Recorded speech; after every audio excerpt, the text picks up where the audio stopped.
The Circuit of Ireland, 1981. Welcome to Ireland in the circuit. 79 we had Penty Rickla first in the Chevette. 1980 we had Jimmy McRae first in the Chevette. What's going to be in 1981? Big job for me by the sound of it. We just play it by ear. The car's obviously very suited to Ireland. Those two guys obviously know how to drive it and they've got a good result. So I should just let the car do the work and I'll just sit here and steer it. That's my job. What's the opposition? Which opposition worries you, Tony? All of them. But I'll tell you after tonight. We'll talk to you then again. Thanks. Good luck. It's Donald Grieve's third year as clock of the course, but the rally itself is having its 50th birthday. On such a special occasion, it seems appropriate that he should start the Golden Jubilee Circuit of Ireland in a silver DeLorean, Northern Ireland's spectacular new sports car. This year, the circuit is a qualifying round of the European, Rothmans Open and Tarmac Rally Championships. Russell, you've done the circuit many times before. You've won it twice. Is this going to be your third victory? I'd like to think so, yes. The car's going really well now. We had some problems last year, but we finished top British driver on the RSC, won the Gwynedd, had a good run on the Mintex. It's really going excellently well, so I'm looking forward to it. So you're confident in spite of the formidable opposition here this weekend? Oh yes, but then the circuit's always got that opposition, hasn't it? But you've got to get to the finish of this event to be in amongst the winners, and of course it's probably the longest event in the British calendar, the toughest. So I think reliability is going to come into play. We'll see you on Tuesday, we hope, Russell. Good luck. Thank you. Jimmy, welcome to Ireland. This time it's an Opel, not a Vauxhall. How do you fancy your chances? Well, we're here to try and do what we did last year. Last year you swept the board, 3 or 4 firsts in internationals in the Chevette. Do you think the Opel's up to it? Well, I think we've tested the car. We haven't really had it outright competition in tarmac, but it feels very good, and we'll just look forward to get the first day over and see what the position's like then. There's excitement even amongst the 00 cars, the four-wheel drive turbocharged Audi Quattro. But at the start, in car number 1 is Jimmy McRae, last year's winner in a Vauxhall Chevette. Over the next 4 days and nights, the crews are expected to negotiate 61 special stages, beginning here in Belfast. In all, 1,470 miles, of which 525 are stage miles. This year, Jimmy McRae drives the dealer Opel Team Ascona, prepared in Germany, and as the revs build up,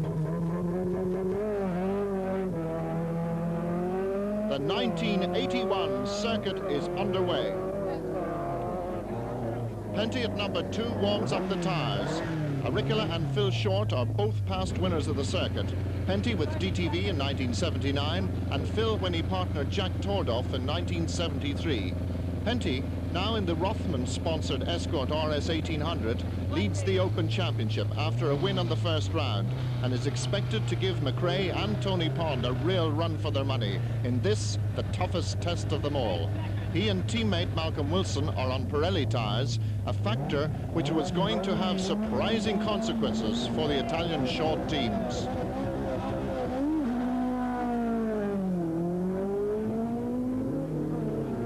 At number 3 is the Team Toyota GB Celica. That's Ulsterman Frank Main in the passenger seat. And at the wheel, Swede Per Eklund, formerly with British Leyland and Saab.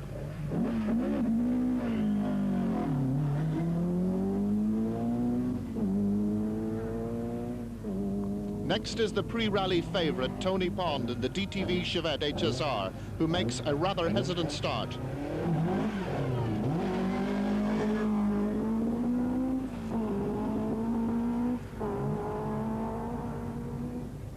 Russell Brookes in the Andrews Heat for Hire Sunbeam Lotus.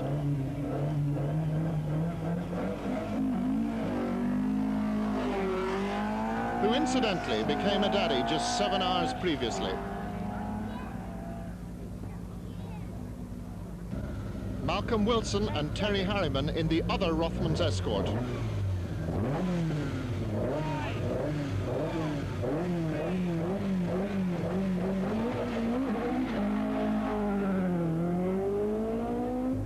And top Irish seed in the Vauxhall Ireland Chevette is Ger Buckley. The winner at Galway straps himself in for the long road ahead, with dreams no doubt of achieving an Irish win. But other fellow countrymen, Bertie Fisher, Sean Campbell, John Lyons and Brendan Fagan, to name but a few, also have that dream. And the competition for top Irish honours was to be an entertainment in itself.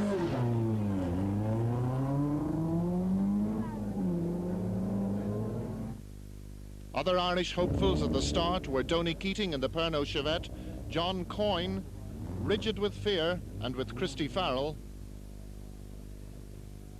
and Noel Smith in the white-haired Porsche.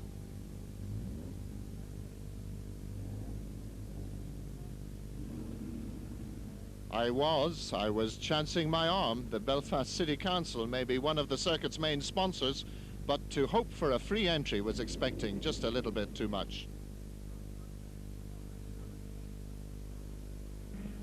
Jimmy McRae shatters the silence on stage 3, Castleknock.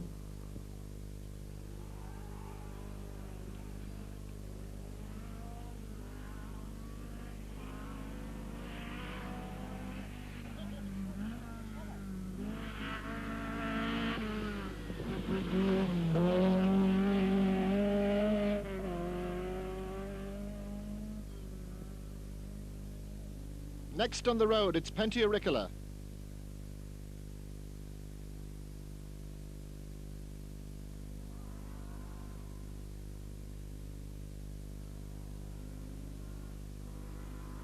A spectacular professional at work.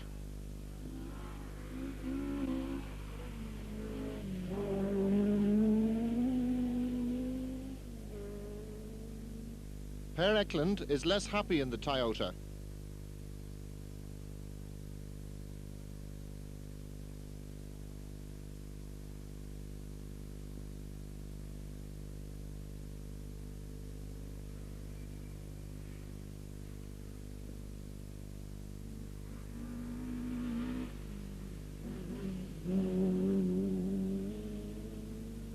But next is the man who is really setting the pace, Tony Pond.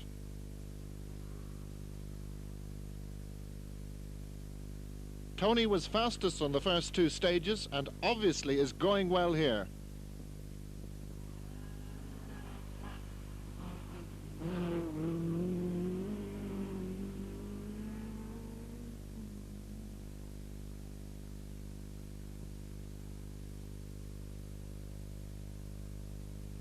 Brookes wallowing in paternal pleasure in County Down.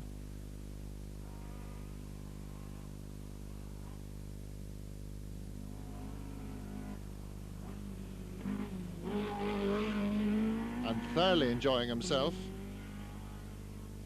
And Malcolm Wilson giving the spectators just what they came for.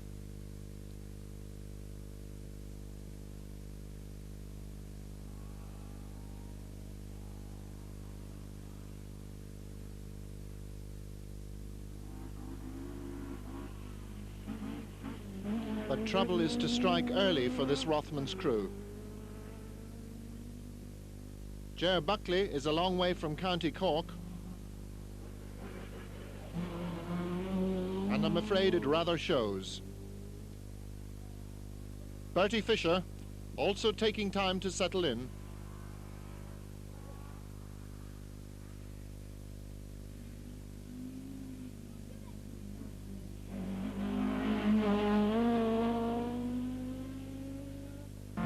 And the last look at Newry driver Sean Campbell, who retires on the next stage.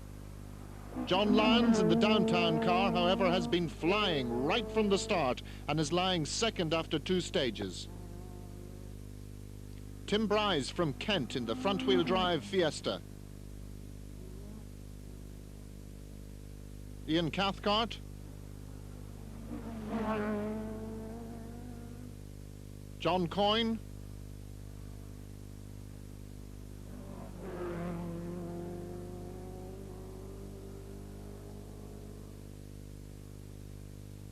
Noel Smith's beautiful sounding 3-litre Porsche.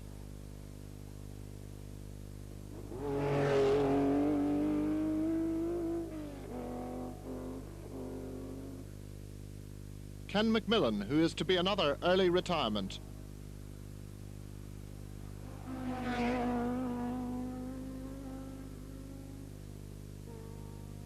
Further down the same stage, Kevin Doyle takes Rosie over the yump.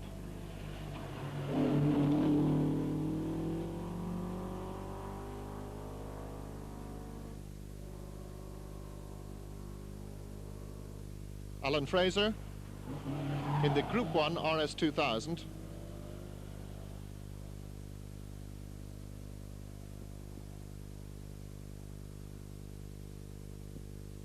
And Trevor Fleming making his first of many appearances.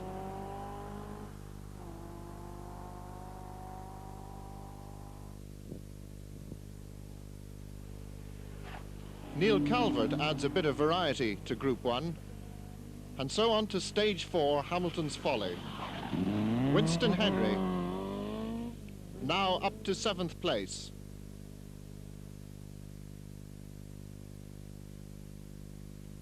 We are outside Castlewellan, and this is Ernest Kenmore.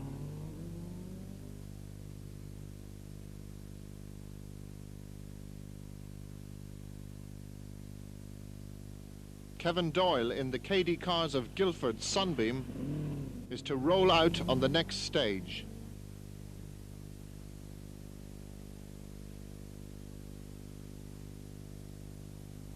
We're still in Hamilton's Folly, and believe it or not, it's a Fiesta. But Paul Windsor's new mount was to let him down.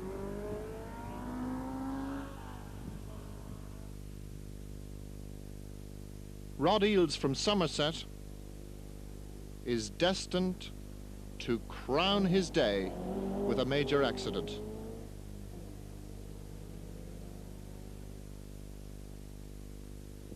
The Knox brothers from Portadown.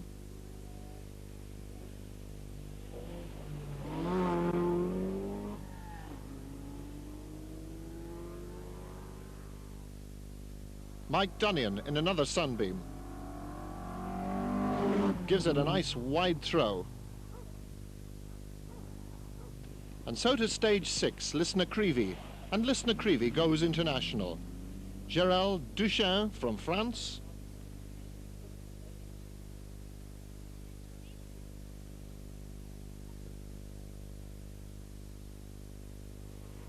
Harry Hockley from Wales.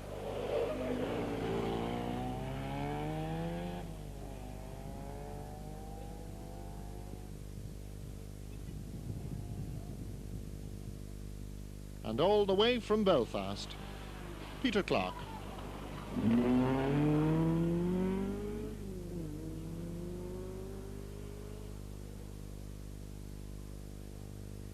Under the stately walls of Gosford Castle in Market Hill, the knights of today seek to repair their battle-torn steeds after 8 of Friday's clock shop stages.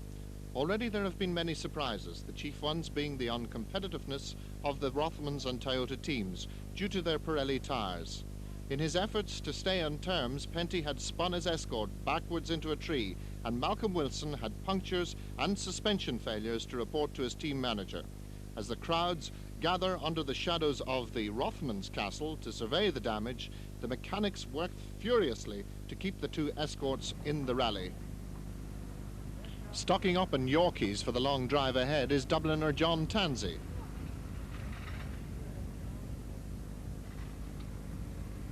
His HSR Chevette, however, is becoming lighter by the mile as he donates bits of spoiler to the Armagh countryside. 2 miles down the road on Stage 12, the spectator control car clears the way for the Führer.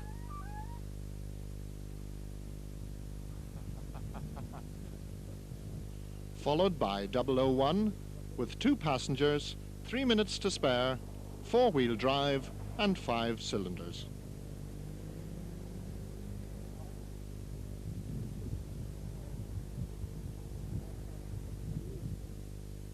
Jimmy McRae and Ian Grindrod in second place, 46 seconds down in pond.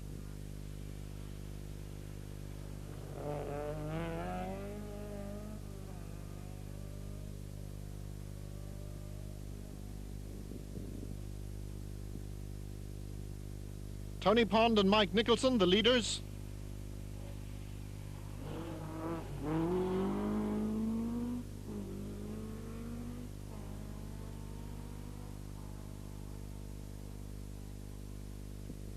Brookes with Mike Broad really trying in 4th place.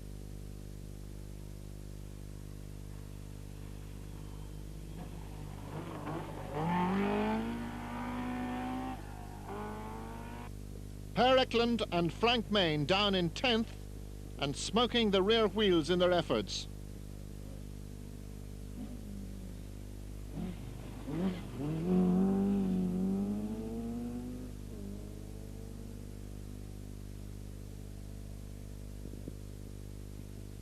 Third place, John Lyons and Bill Moffat.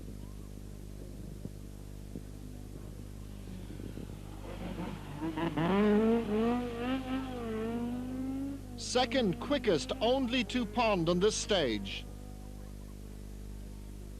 At the very next stage, Mr. Pond is very much in command.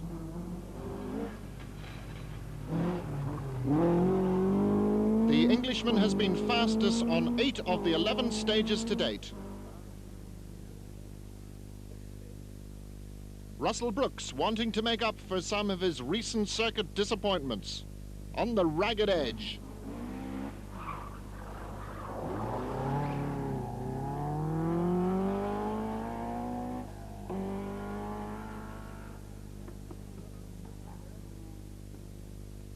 The video crew transport the XR3 somewhat tamer than John Lyons' Escort, which this time beats Pond.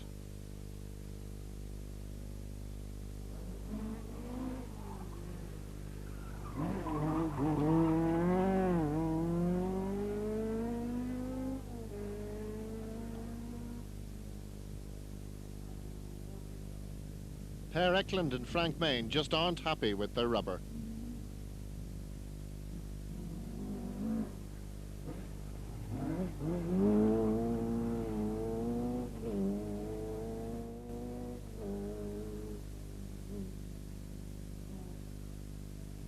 Bertie Fisher and Dr. Frank O'Donoghue are up to 5th place.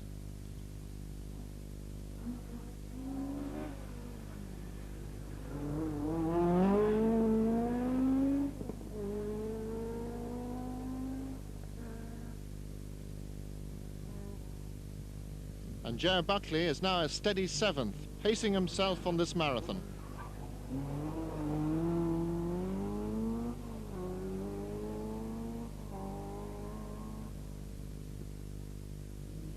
The Flying Fagan was 2nd briefly, but has settled in 6th. And so to section 13, and Jimmy is still happy in 2nd.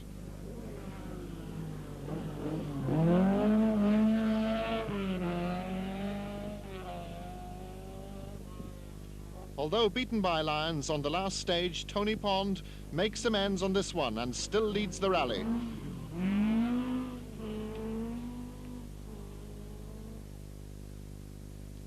Brookes keeping on the pressure.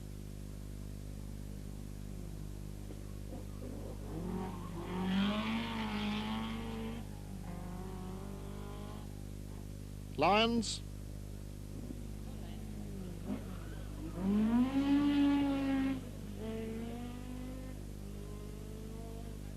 Eklund.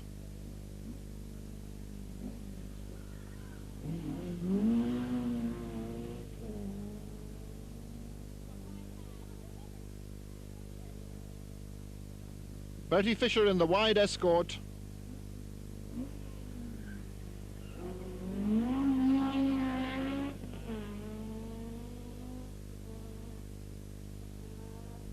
And Ger Buckley using the handbrake.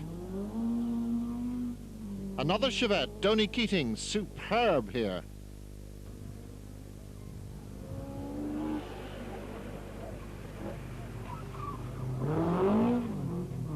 And he is now lying 9th overall. And Jim McDonald is not far behind.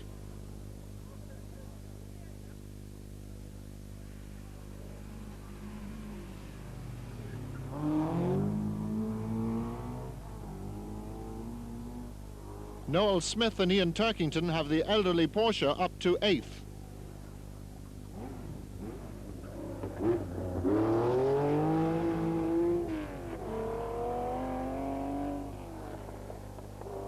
And at last we see a Rothmans crew.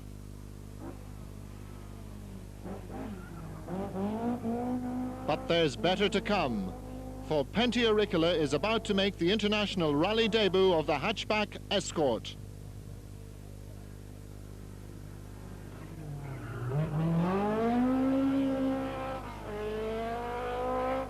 Now on to the 14th stage.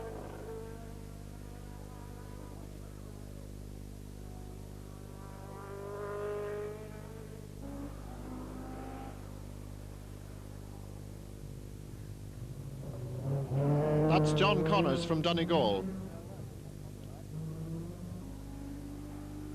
Winston Henry's glorious 7th place is only to last until Saturday morning.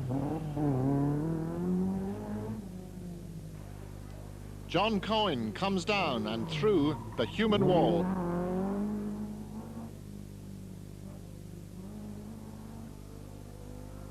Whereas John Tansey is exposing his underwear.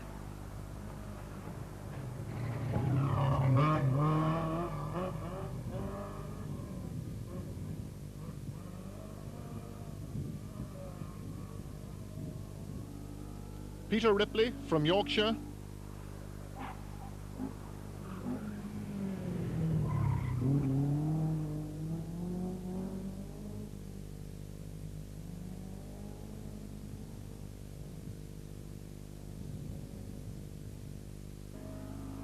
And our old friend Ernie Kenmore once again.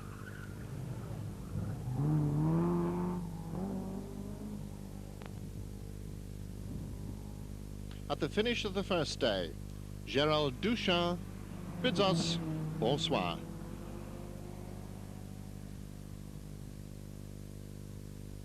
So at the 4 o'clock start on Saturday morning at Belfast City Hall, Tony Pond had a 50-second lead over McRae. John Lyons repeated his 1980 form by lying third, and less than 1 minute separated Brookes, Fagan and Fisher in 4th, 5th and 6th places.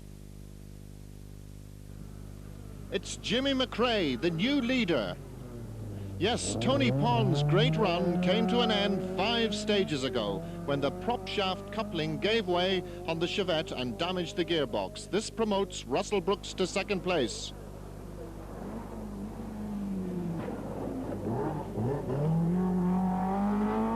Just over 2 minutes behind. Fagan now finds himself in an inspiring 4th position.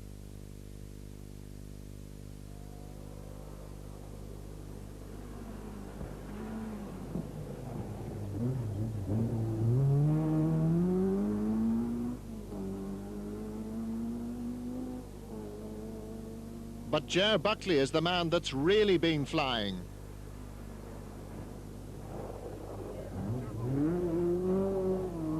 Gaining 5 places in 10 stages, he is now lying third.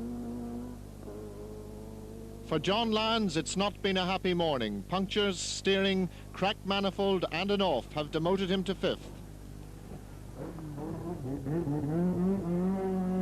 And he is destined not to reach Killarney. Keating is 6th and still driving magnificently.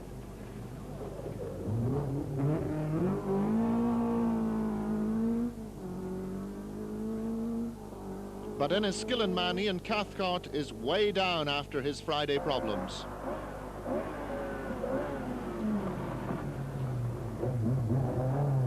And scatters the dust in disgust.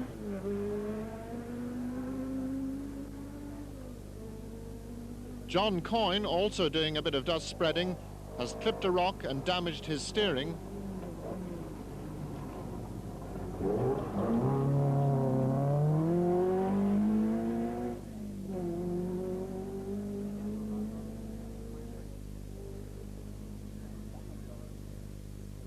And Malcolm Wilson is now the sole surviving Rothmans Escort. Austin McHale in his process of overhauling Kenny McKinstry for the Group 1 lead.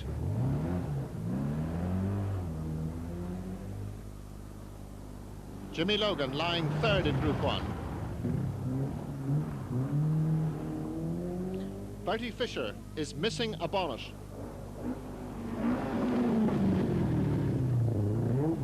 Well, that's one way of curing overheating. Alan and Fraser, really getting into the swing of it.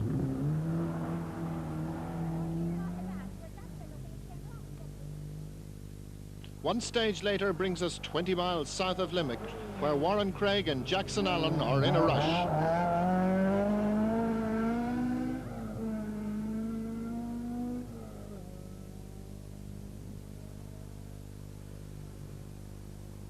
Number 85 is the Gethin brothers from Newton Odds.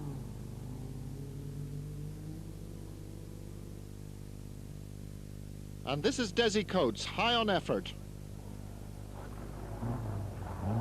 Too high, some might say.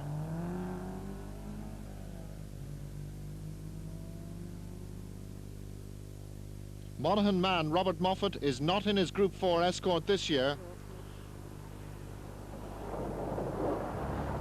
The Golf GTI actually belongs to the wife of his co-driver, Gerard Kelly. Now that's trust for you. The crews have been continuously on the road now for 10.5 hours, yet that doesn't show on Neil Calvert and Dave Reed.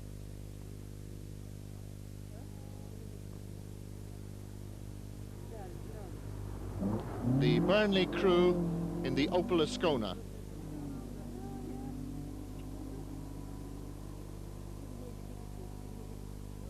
The final stage before a hard-earned rest in Killarney, and this corner contains a load of gravel that wasn't marked down on the chart. Warren Craig gets round the obstacle in fine style.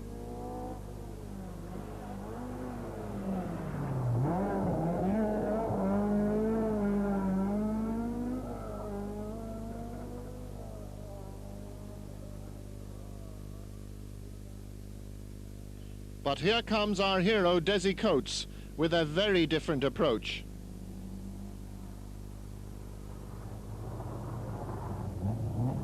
And a very different exit.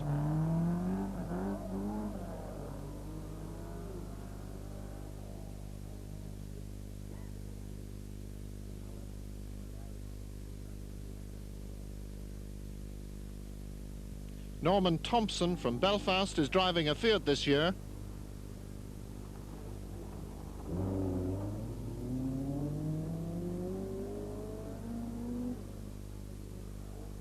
And this is John Parsons from Bedfordshire.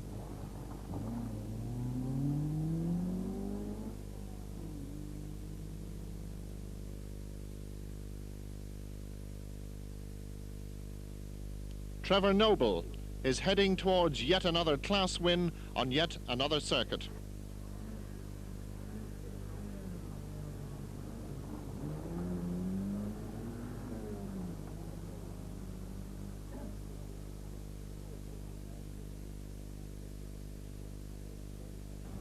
Ian Harrison from Blackburn.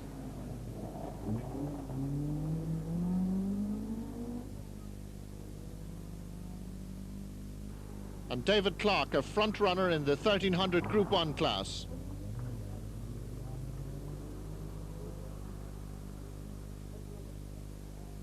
Raymond Reid is a Belfast newsagent, being surveyed here by the motoring correspondent of the Connaught Tribune.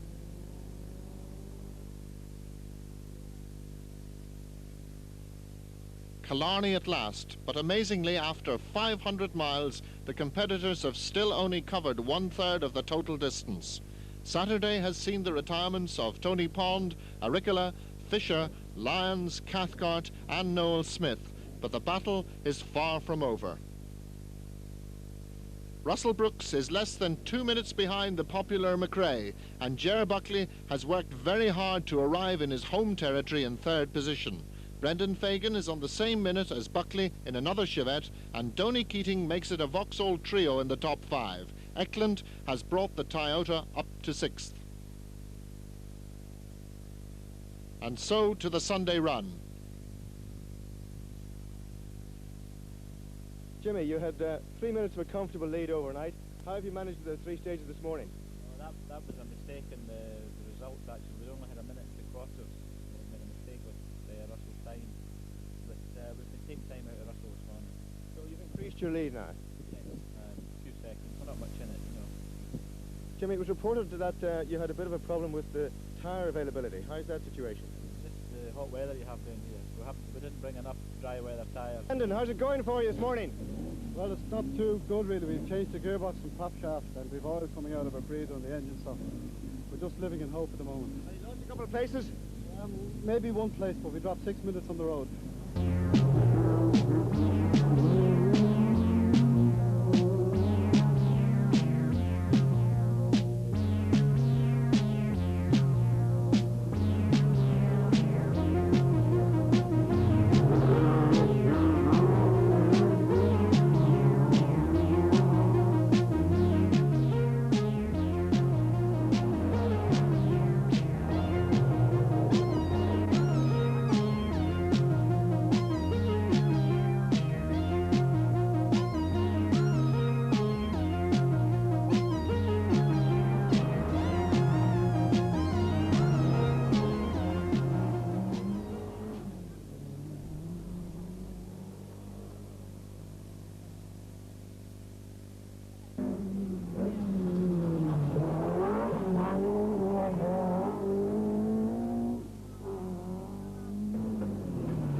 Malcolm Wilson has been delayed again.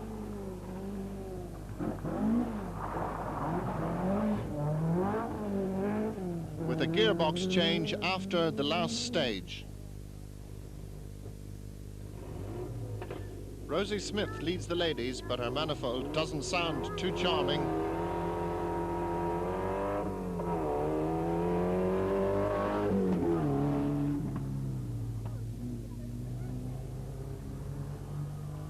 But if rallying means fun, it's got to be epitomised by the next two. Trevor Fleming and Nicky Moffat, the flying coalman that's Trevor's occupation, has astounded himself and the world by getting up into 13th position and leading his class, the 1600cc Group 2.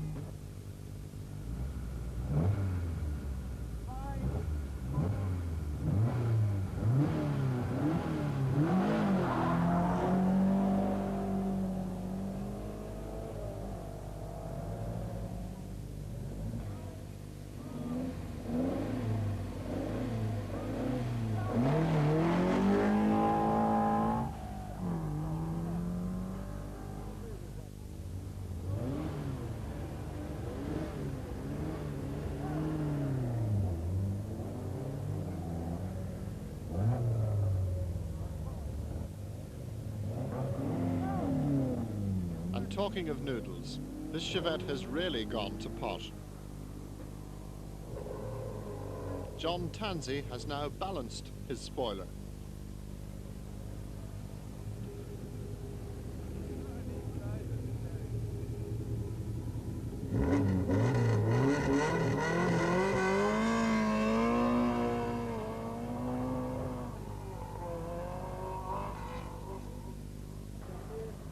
David Fraser's Escort carries some interesting information for vampires.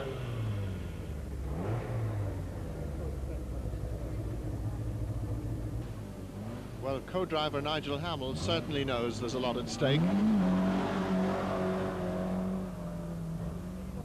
The Great Southern Hotel, rally headquarters. The leading drivers have already completed the Sunday run. Their cars are impounded in Park Fermy, and the drivers have a rare opportunity to enjoy the delights of Killarney. It's been Russell's day, and we asked an optimistic Mr. Brookes how he enjoyed the Sunday run. Oh, absolutely super. I mean, you couldn't ask for anything more than running on these roads in this sort of weather. I mean, it's God's own rally country, but it was really great fun, and of course the added bonus was that we caught about 30 seconds on Jimmy McRae. So you're now only 1 minute 21 seconds behind Jimmy, is that right? Something like that, yes. There's a query over about 10 seconds, but give or take that 10 seconds, we're 1 minute 21 behind him. He had a spin, I think, on the second last stage, and you managed to catch him up by 16 on that one. Will he have to spin again in order for you to catch him, or can you keep on catching otherwise? Well, there's a long way to go yet. We're just over the halfway mark of this rally in terms of stage mileage. So, you know, there's tremendous distance to go, and if we can keep nibbling away at him the way we have been today, then we're going to be very, very close to him at the finish, just ahead or just behind. I hope just ahead. Do you know that he's been a bit worried about the hot weather and that he's going through a lot of his dry tyres? Hasn't got too many left. Have you any problems like that? No, not at all. Our Dunlops have been absolutely excellent. Not a moment's worry. I mean, touch wood, we haven't had a puncture. They haven't been overheating. They haven't given us any problems whatsoever. I know some of the teams have been in really desperate troubles, particularly the Rothmans team, but we're very happy. You've plenty of tyres left? Yes, we came over with plenty and no problems there at all. What about the suspension, Russell? That's been very, very good.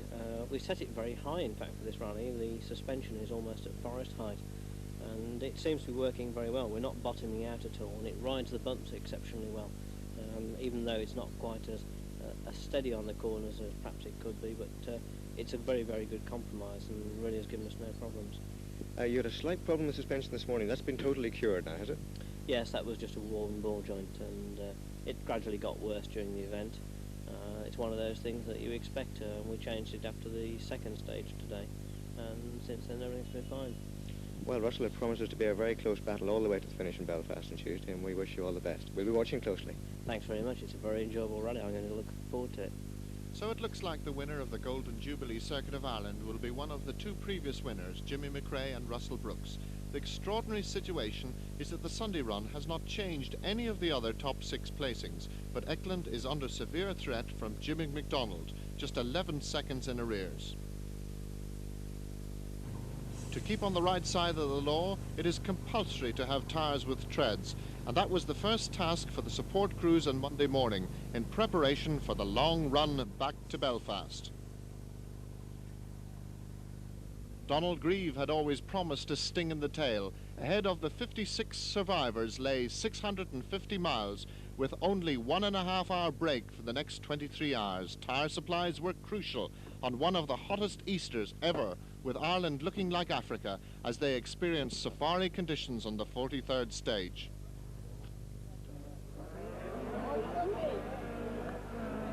McRae's superb.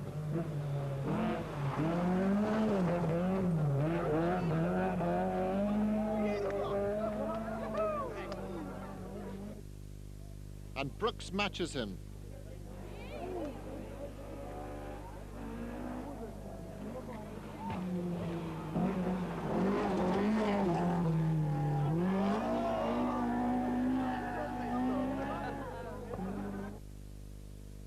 Ger Buckley is next in the distinctive black Chevette.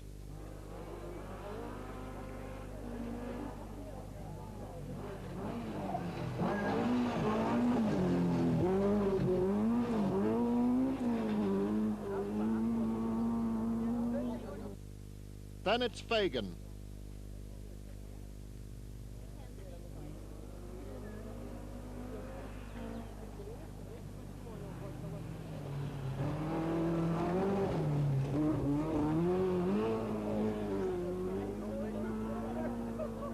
Who gives the locals plenty to talk about. The postman has brought Eckland Kleber tyres.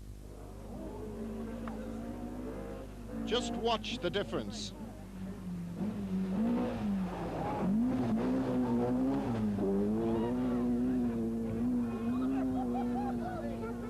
The crowd obviously approve.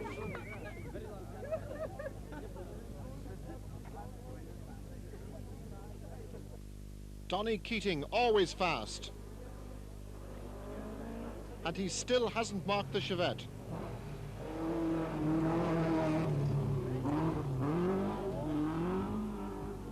Which is more than can be said for McDonald.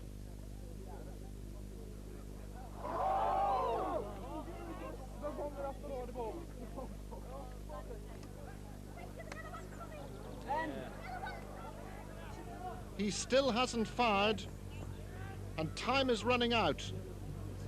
The next car is due. It's McHale.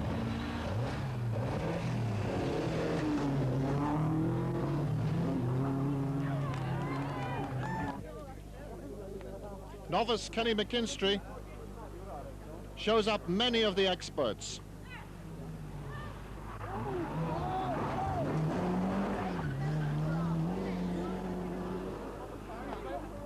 and on this occasion makes Jimmy Logan look quite ordinary.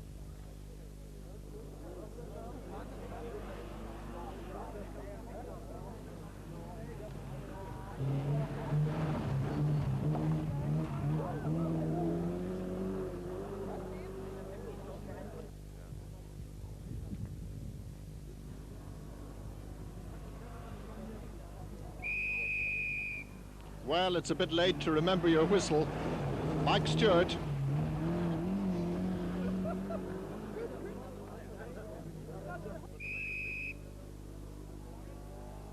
Our happy Coleman, Trevor Fleming, certainly not slacking.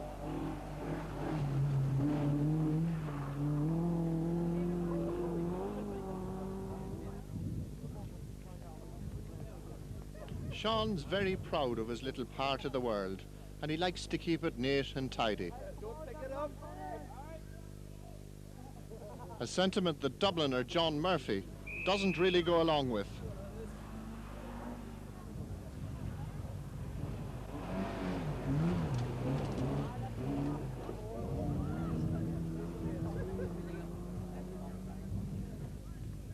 So Sean starts to work again for a little while. Note the clipboard. That's to record the amount of brush strokes when reporting to the District Council.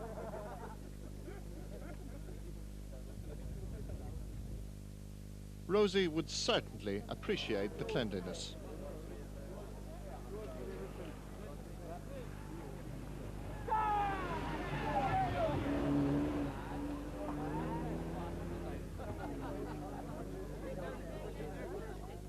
Mark Harrison, another Burnley driver, is 15th in his Lotus Sunbeam.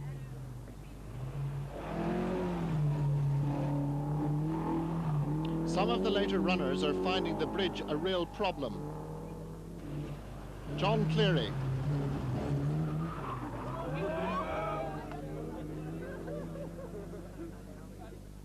Harold Bunting gets a wheel in the ditch. But it's car 110 that really does it.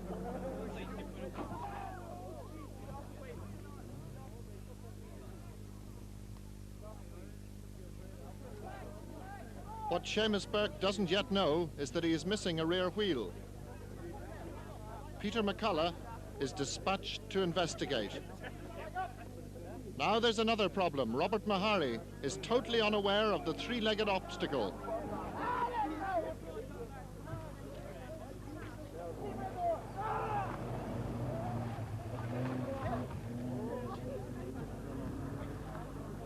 He gets through, but it's going to require quick thinking, a lot of muscle, and the inevitable shouting to clear the escort before the next car.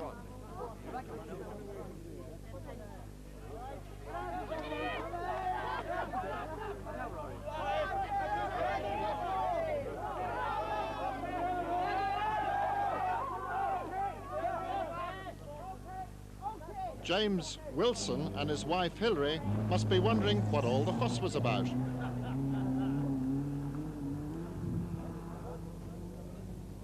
It's been a bad day for Peter McCullough, still with the helmet on. Almost bad enough to make a man forget his wallet. The loud approach of Warren Craig is enough to clear any road.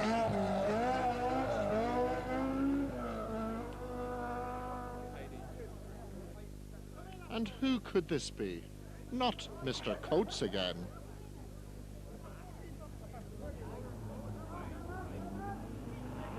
No wonder Derek Wallace's co-driver is hiding from the camera.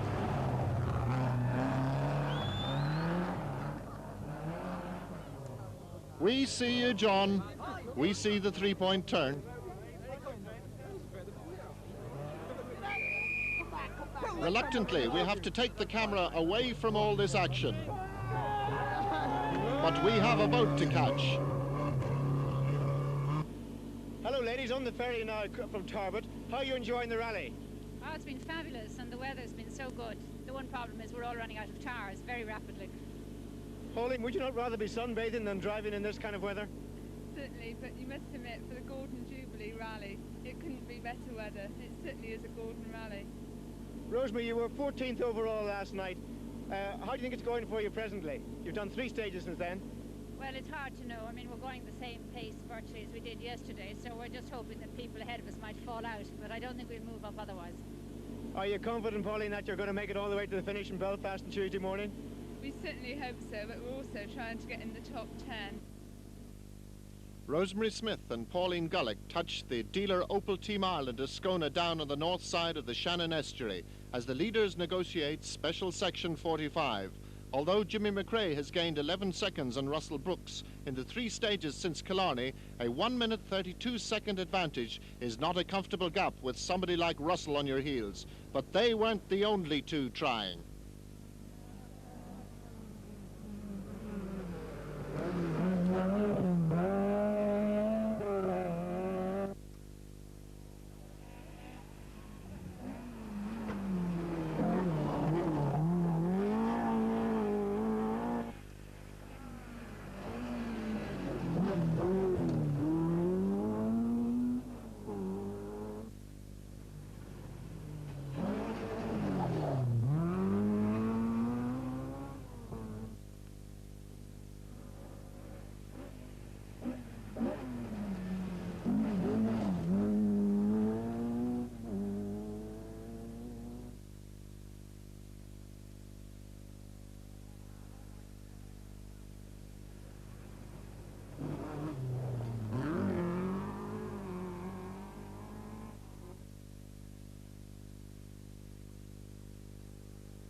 At the other end of the stage, Rosie already looked set for another ladies' trophy.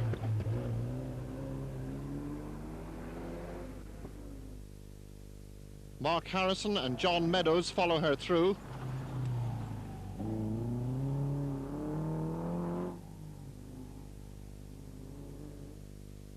John Cleary and Mark Jensen entered by the Blarney Stone, London, would you believe?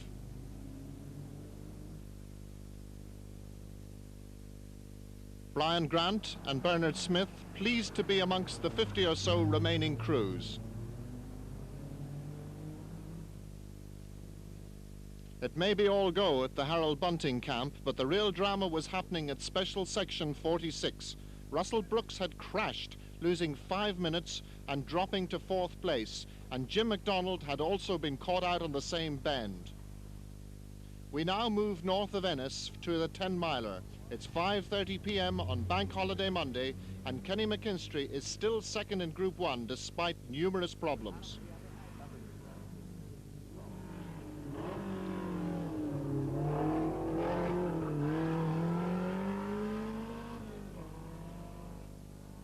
It's Brookes in a hurry. The co-driver's side is badly damaged.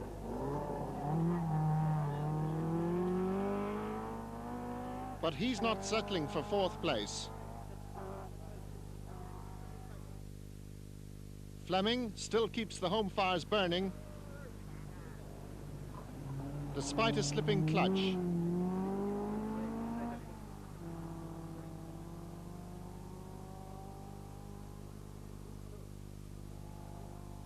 John Murphy, 5th in Group 1.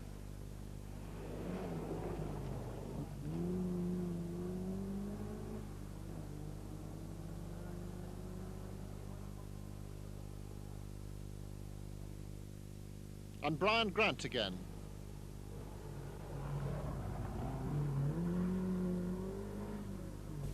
Jimmy, at the Ennis service, how's it going for you now? It's all right now, but the stage previous to this we broke an axle, and we've had to fit a new axle, so just hope that everything's all right now, and that's trouble's past. Jimmy's broken axle was minor to Russell's problems. The heavily damaged passenger door on the Andrews Heat for Hire Sunbeam Lotus tells its own story. Although the body was severely bent, the car was now handling normally thanks to a new steering rack and various front suspension parts. This at least gave Russell something to smile about. Entry into the remains, however, for Mike Broad was a little difficult. But history has shown that some of Russell's most memorable performances come after just such a setback, and that might well account for his pensive expression.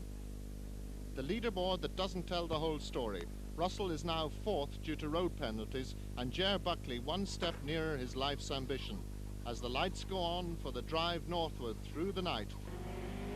Just after dawn on the final day, and Russell's determination has brought him to 3rd. Mr. Fagan is nursing his slipping clutch. Logan and McKinstry are out, so a weary Mike Stewart finds himself leading Group 1 as a result of a corner on Rossbeg, the 53rd stage, which claimed 4 casualties at about 3:30 this morning. Tansi's Chevette came off better than the car on which it landed. Luckily, Rosie wasn't in the Opel at the time. The other victims were Austin McHale, who was leading Group 1 by almost 10 minutes, and Mark Harrison. 2 stages from home.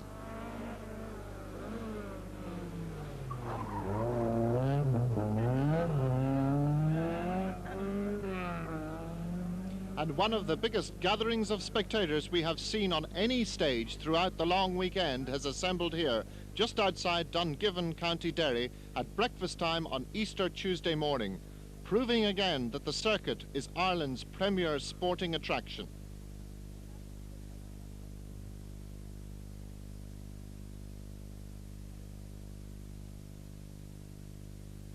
After a confident drive, Ger Buckley, the master of the handbrake.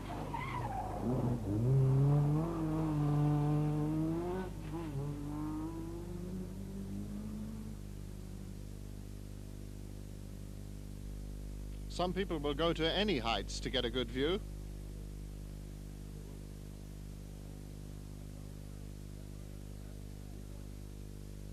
Russell Brookes, courageous as ever, on his way to some very useful points in the Open Championship.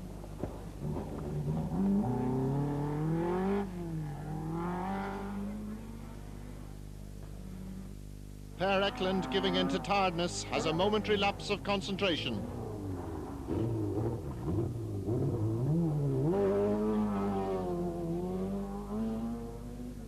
A fabulous performance by Donny Keating.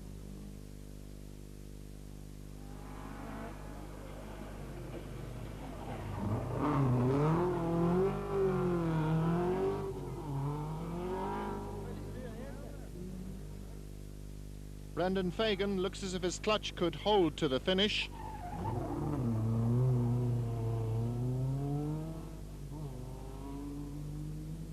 Young Mike Stewart can certainly be forgiven for indulging himself, perhaps a little carelessly.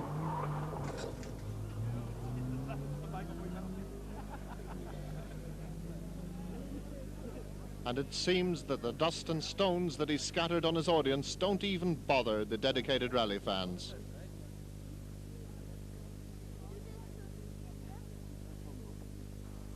John Murphy in the second Team PR Riley car to finish in the top 10.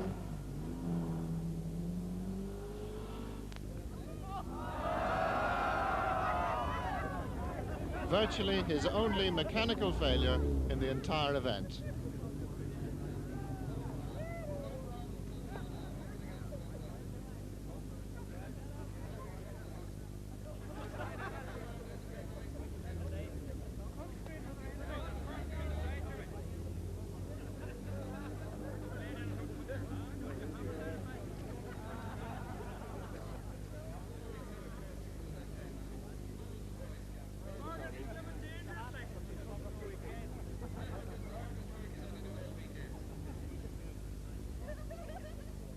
Eventually, he gives this one up.